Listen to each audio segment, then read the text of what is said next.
Well, good afternoon. This is Jim Whitehead.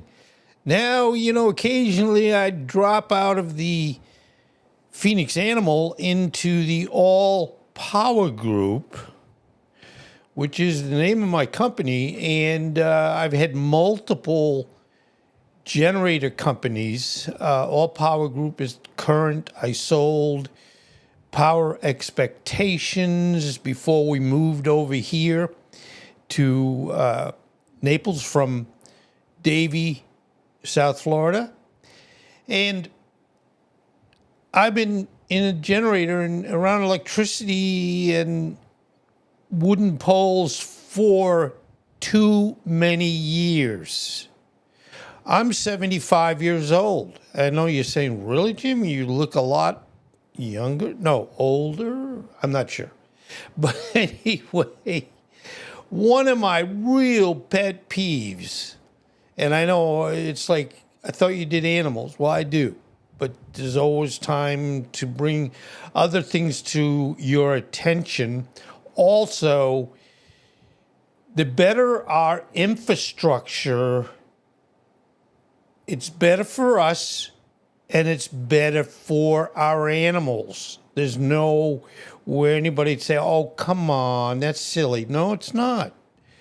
All right, so what we're talking about today,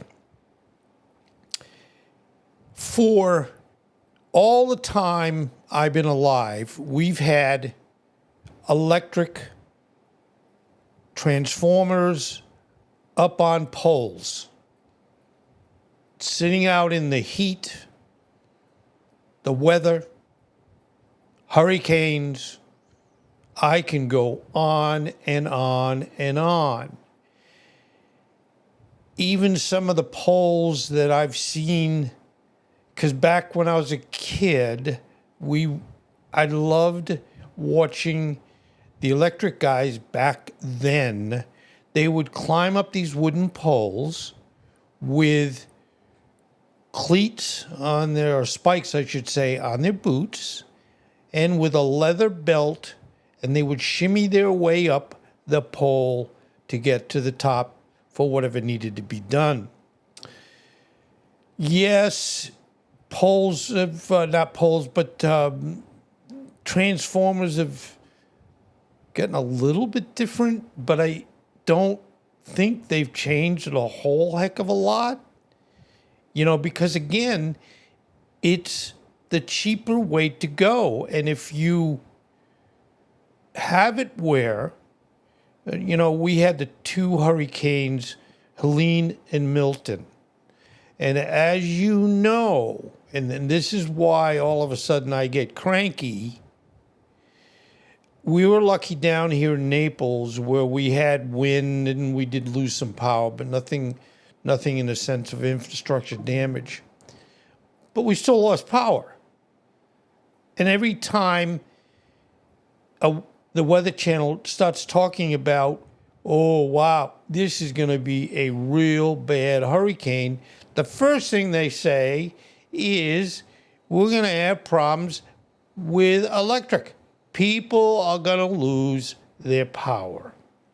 So, it just makes no sense other than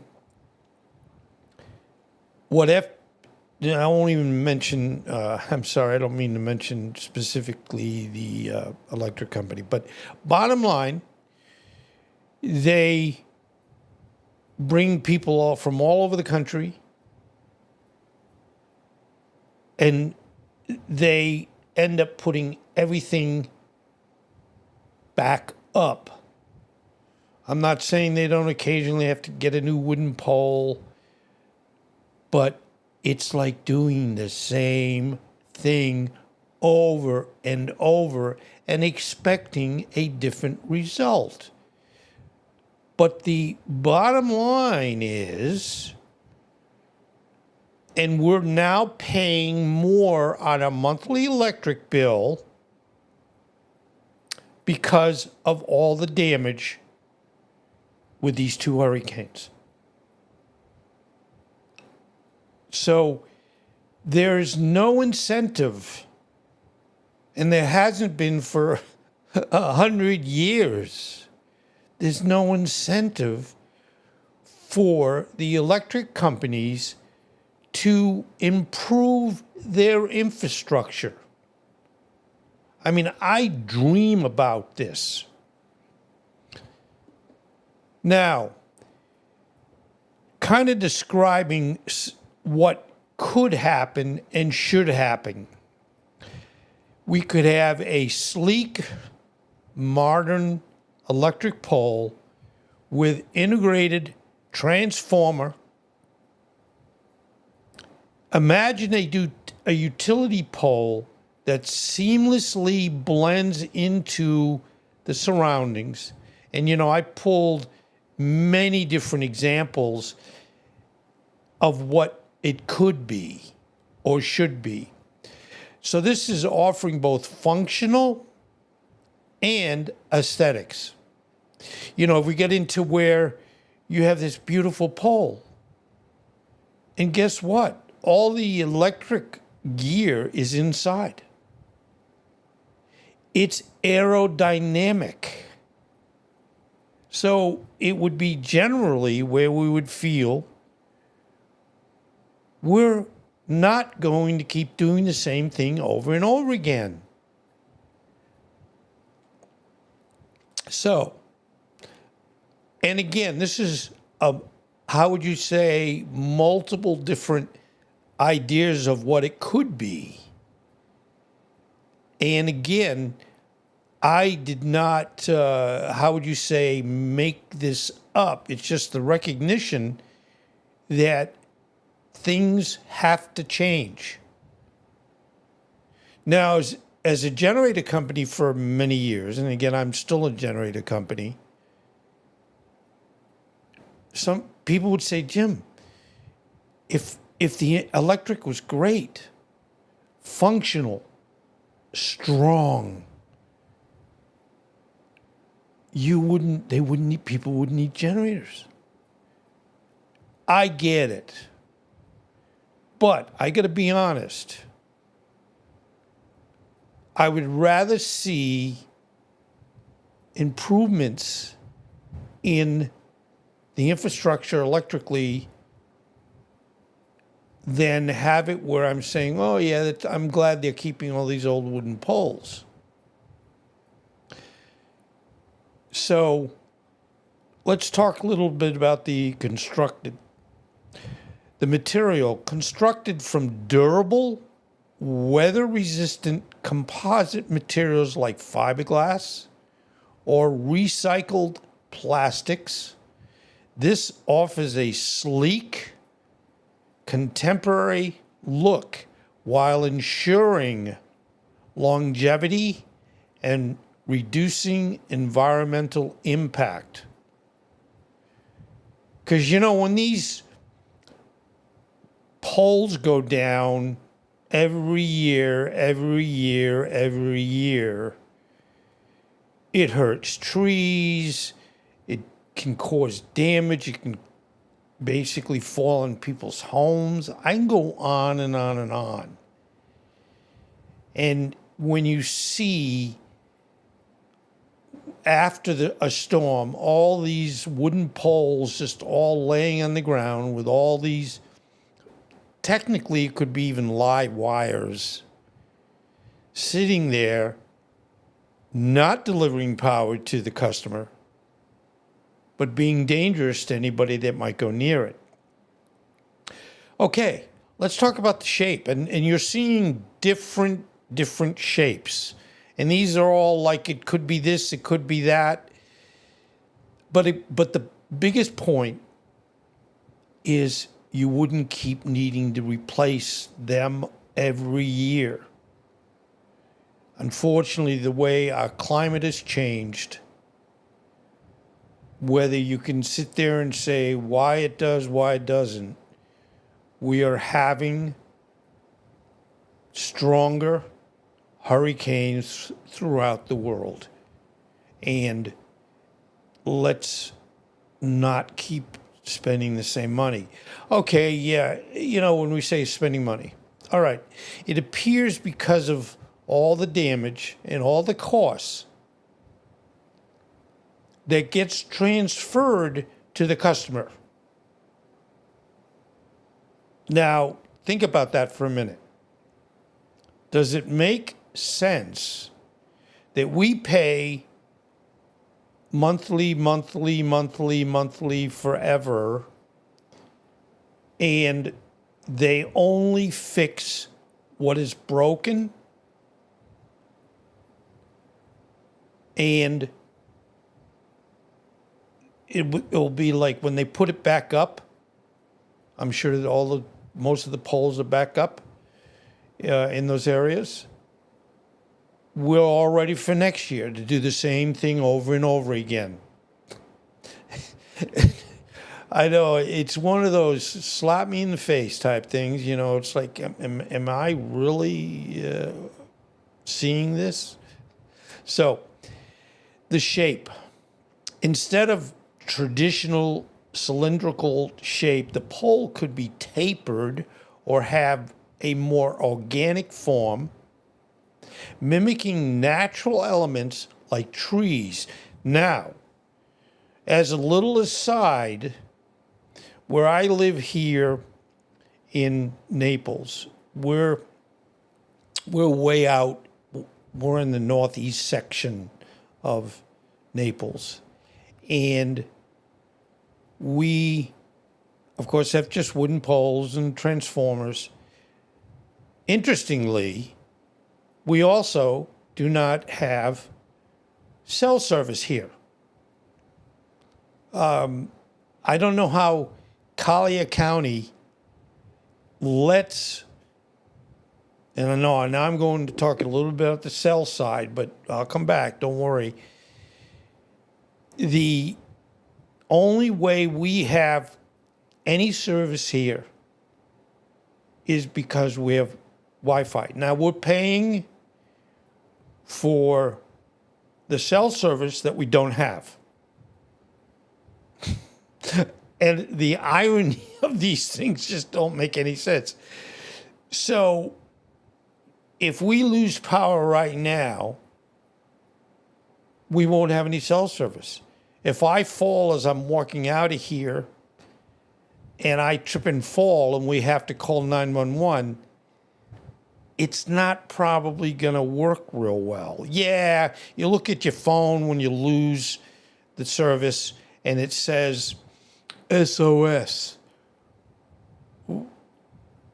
And I know they're working on, where Starlink potentially you'd have where in times of emergency, you will, your signal will be basically bouncing off a satellite. But the whole thing, and why I brought this up, when we're talking about things, organic form, things that can look cool, nice, tapered, safe, indestructible,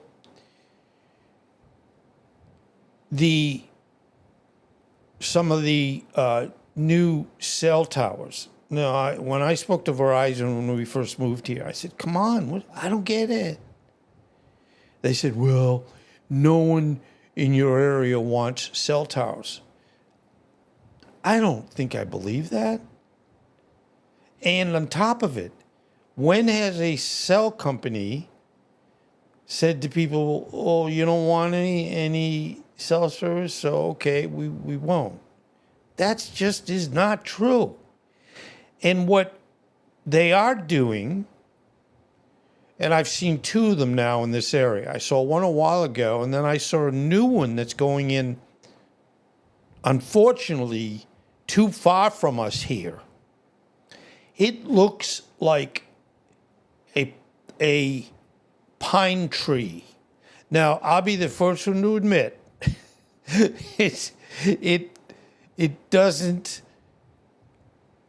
look like you'd say, oh, that's a pine tree, but it looks like it. And all the cell white units that, in a sense, are what they consider the cell, they're disguised in the form of branches on what looks like a pine tree. If they were able to, it's one of those things where we are over here, if they all of a sudden they snuck one in, we're going to work all night and all day and no one's going to see us. It wouldn't be where people be going, I don't like that. That's terrible. Well, to have something that functions for us here, you got to do something. And we're paying a lot of money every month for not only our cell service. We don't get discounts because we don't have cell service when we lose our Wi-Fi. And we're also paying for the electric that has to be repaired. So you can see this makes almost no sense. Ooh, that's kind of why between you and I like to stick with animals and happy things generally. Because when you sit down and you go, something isn't adding up here and we're paying for it. Okay, talking more about these new type poles. The pole could be painted or textured to match the surrounding environment, making it less visually intrusive.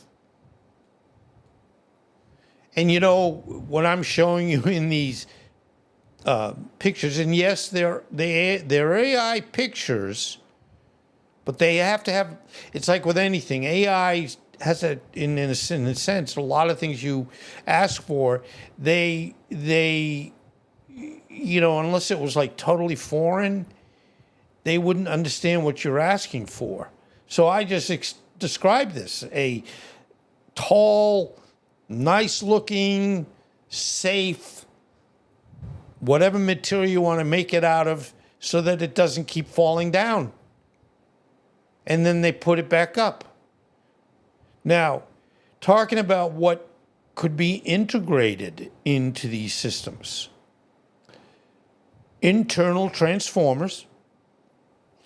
When I would get and be out in a storm, I would be driving home, and yes, trees would be falling down, and I would literally see transformers blowing up.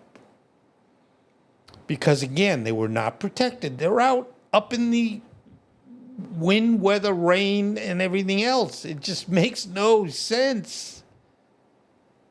And again, this is the way it's been for 100 years. And I've done presentations showing, one picture I showed was where it was a pole that looked pretty much of what we have today. And, the guys were standing on top of it. I guess God bless them for showing off that, look at what we've done. We've put this wooden pole way up in the air. And people would probably say, well, it's good that we have electricity. Without those poles, we don't have electricity. All right. That was okay at the beginning, and we'll accept that. But 100 years later, we're doing the same thing. If anybody came from another planet and said, what are those things? We'd say, well, that's how we get our electricity. They'd look at us like we had two heads, or we'd be looking at them as having two heads. I'm not sure which way it would be, but they would say, you're kidding. Really? And I know you know of Nikola Tesla. Not Tesla, not Elon Musk Tesla. But he approximately at the turn of the century, from the early not 2020s, but the 1900s, etc. He had put together, and I'm trying to not make this too long, but he had put together what he called, and he was an unbelievable inventor. And he had built a device that could and would send wireless electricity. So, in other words, in today's world, we'd have wireless electric, where we probably would have to have some small, either antenna, dish on each home to get that electricity. And if anybody sits there and tries to say, no, they couldn't do that, no, they didn't, well, they did. But what happened is his benefactor thought he was building a radio antenna instead of an electric or power antenna pole device. So, unfortunately, his benefactor said, I'm not going to give you any more money. And you know why? Because the point of where if we had, and he was expecting, and God bless him, he was probably extremely naive. I'm not that naive. But he was thinking that this would be relatively, I don't want to say free, but if you think about it, and it would depend on how far these devices could send the electric, but you wouldn't have to have poles in front of every home. You wouldn't have to have transformers on every pole. So our world would be a lot different. And sure, we'd have other things you'd say, well, we should do this, we should do that, we should do this. But one of the most glaring omissions is never improving our grid. And I can tell stories and people losing power or paying too much or getting ripped off. It just isn't fair. The heart of the pole would be a compact, high-efficiency transformer housed within a weatherproof, keyword, weatherproof, sound dampening enclosure. This eliminates the need for bulky external transformers, improving aesthetics and reducing noise pollution. Now, I did not write this. Could I write my thoughts on this whole thing? I'm pretty much talking without, other than going through what I pulled off of OpenAI to say, describe to me what could be in reference to making our power safe and almost indestructible.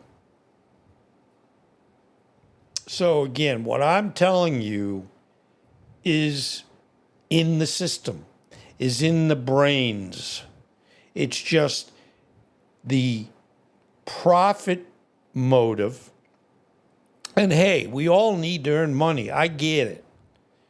But we don't have to have it where, well, I go around to my neighbors every time I need money and say, hey, can you give me money because I'm going to knock your pole down? I mean, I'm sorry, I'm being silly. It doesn't make sense.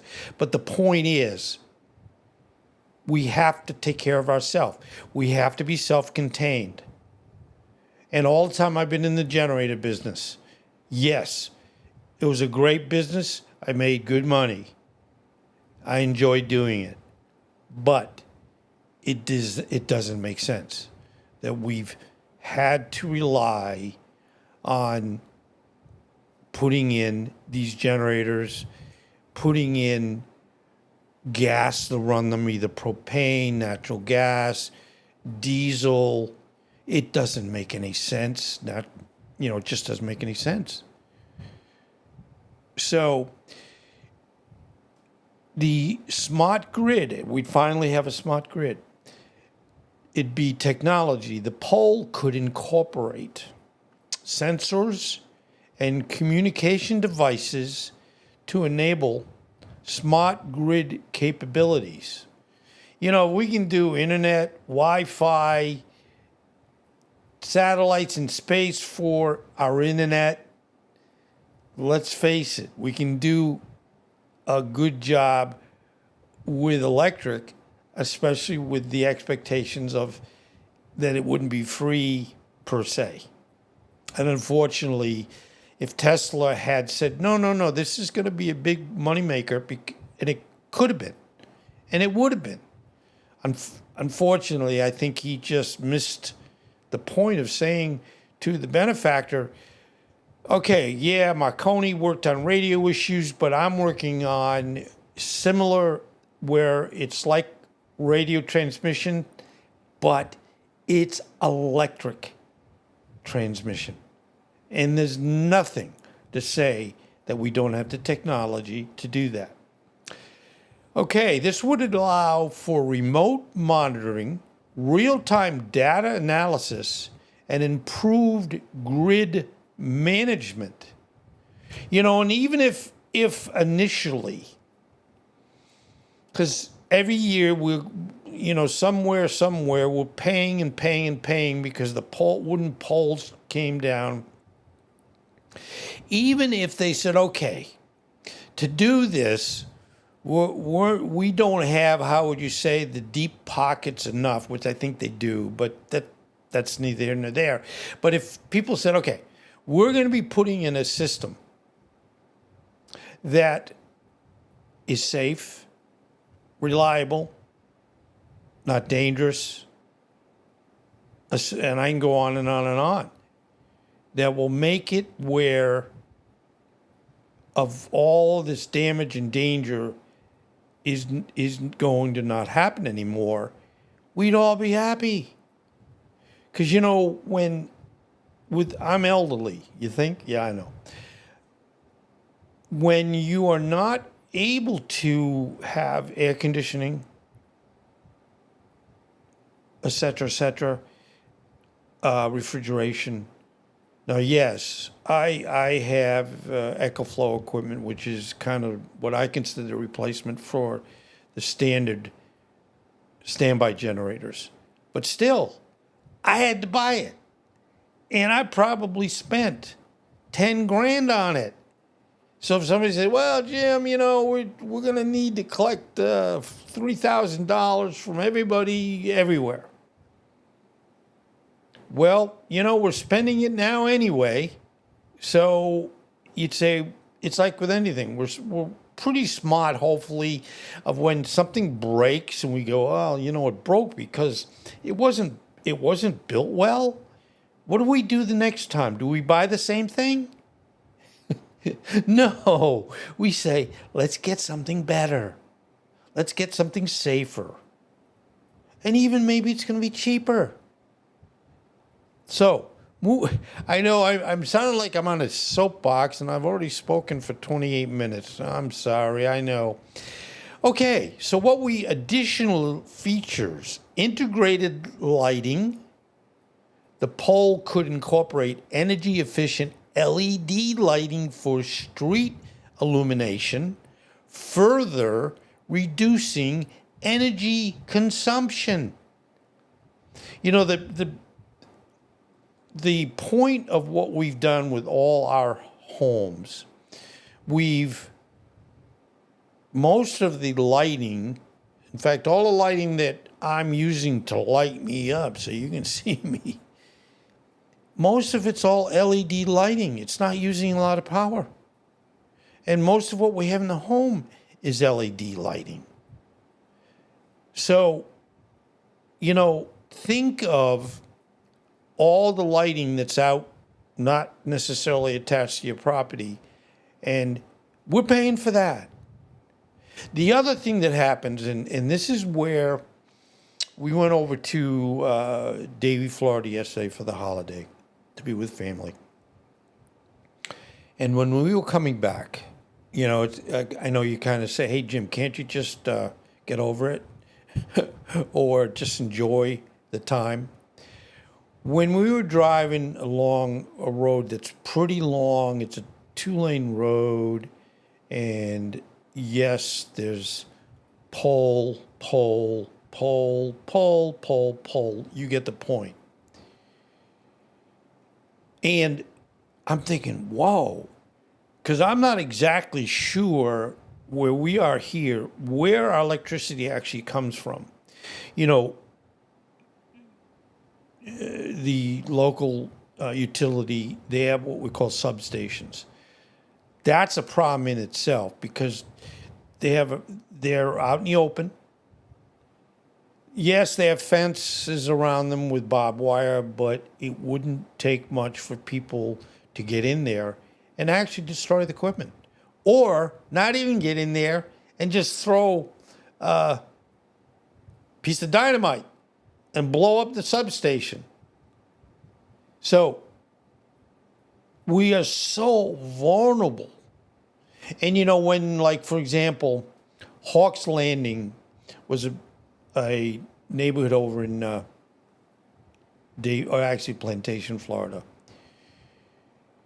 People would say, because I put a lot of generators in there in the 20 years I was in the generator business installing actively, and people would say, we have underground electric here.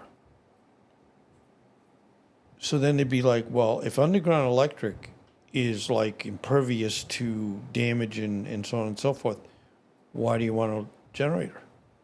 I mean, I never had that conversation directly.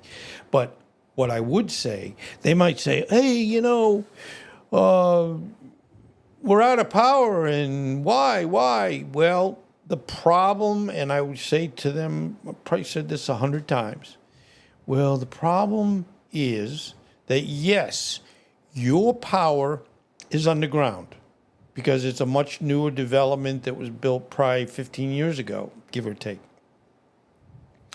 But all the power coming in from the outside comes from substations that are above ground that are protected but not very, very much protected.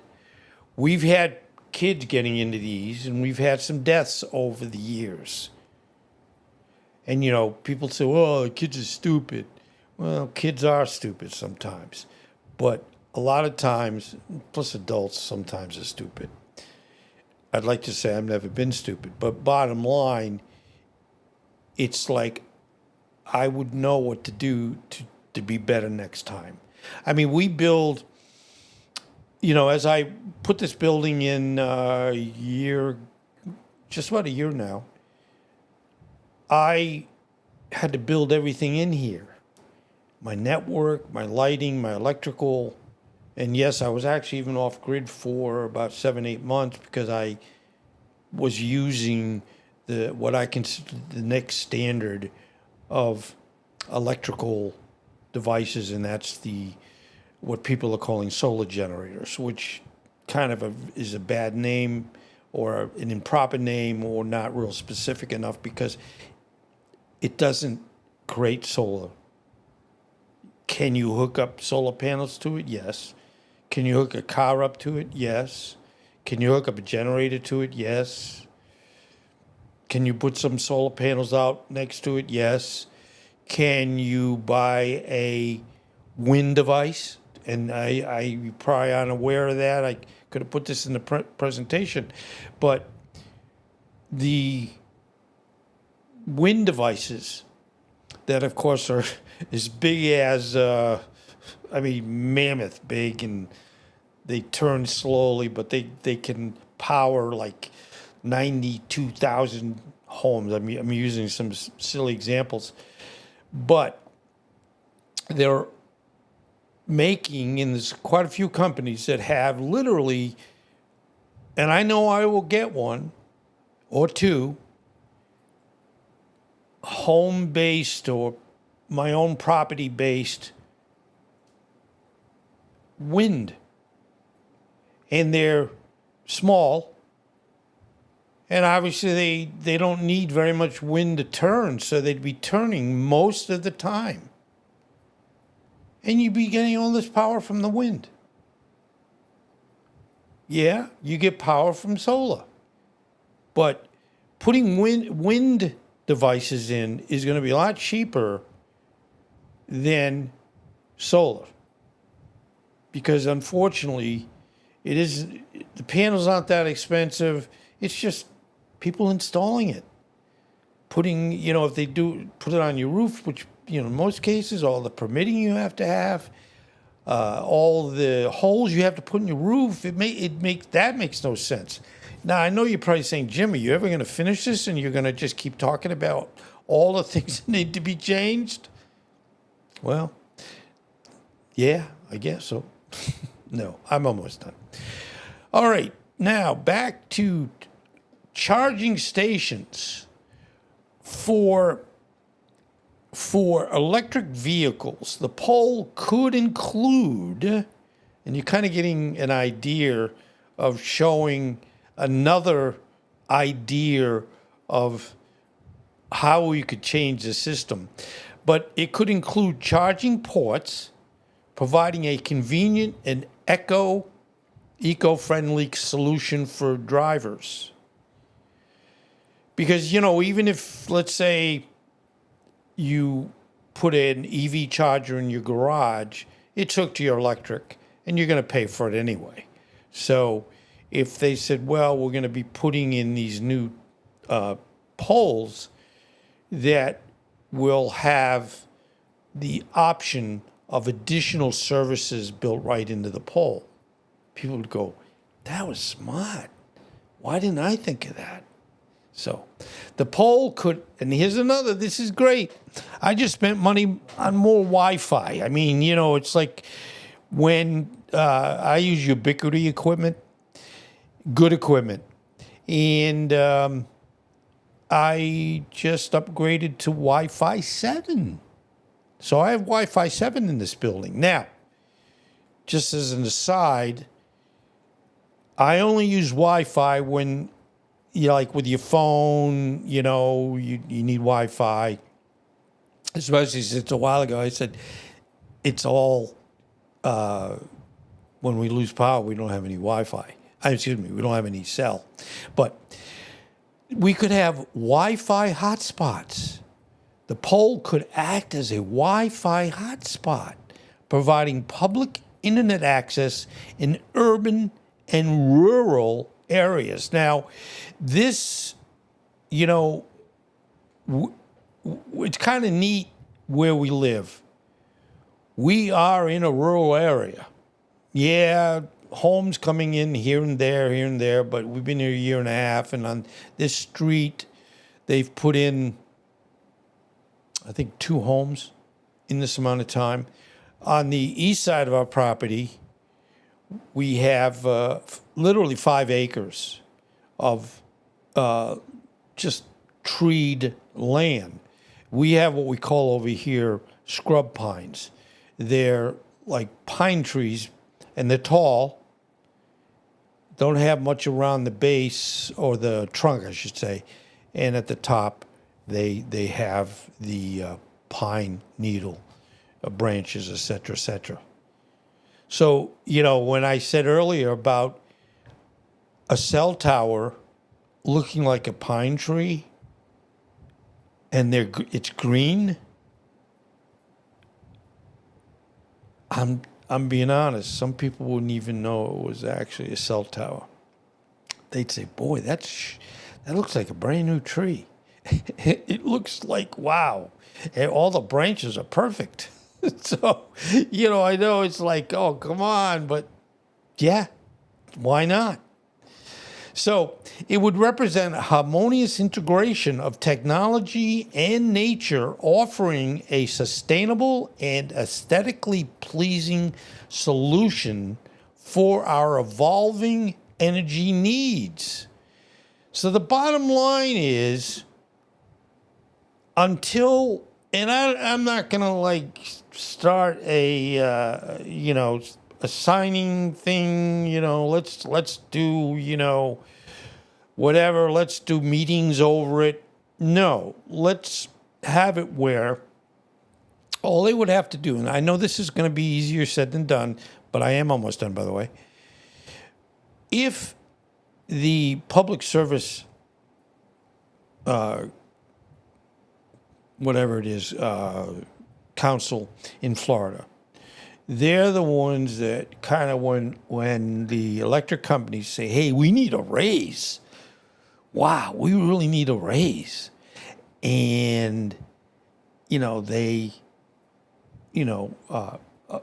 approve. I'm not saying they say, whatever you want is fine. No, that's fine.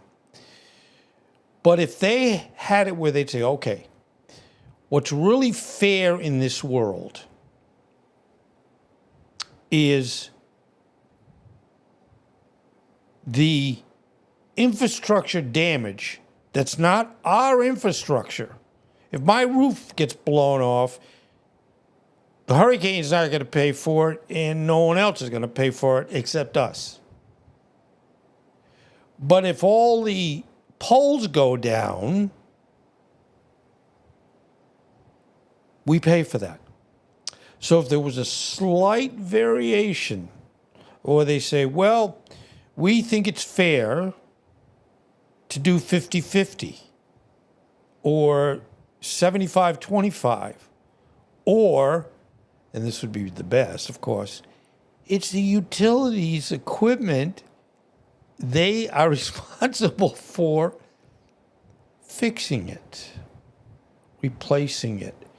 And it wouldn't be where, oh my heavens, we have to do this in 3 hours. No, it would be when anything goes down, don't put the same thing back up. And then charge us for you doing that. We are just, and I don't go around, carrying signs on my back, but the point is, as you get to be my age, you can look at things a little bit more in a larger scope. You can certainly have an amazing amount of history of either no improvements, some improvements, or really doing it right. And, if no one complains about it and we just keep paying the bills, it will never change. And that's how I want to leave you. So if you ever have a chance of covering and saying, hey, it's about time we did something different now. Thank you. The animals are happy, and there's some, they don't live forever. But bottom line, I do admit, when I get in off my soapbox and some of the other things I've done or skills I have, sometimes we get into these things like this. But I want to thank you, and I hope it makes you think a little bit, and just keep an eye on when it's convenient or appropriate to say, let's not keep doing the same thing expecting a different result. When it falls down, it's going to fall down again. And if it didn't fall down this time, it will probably fall down next time.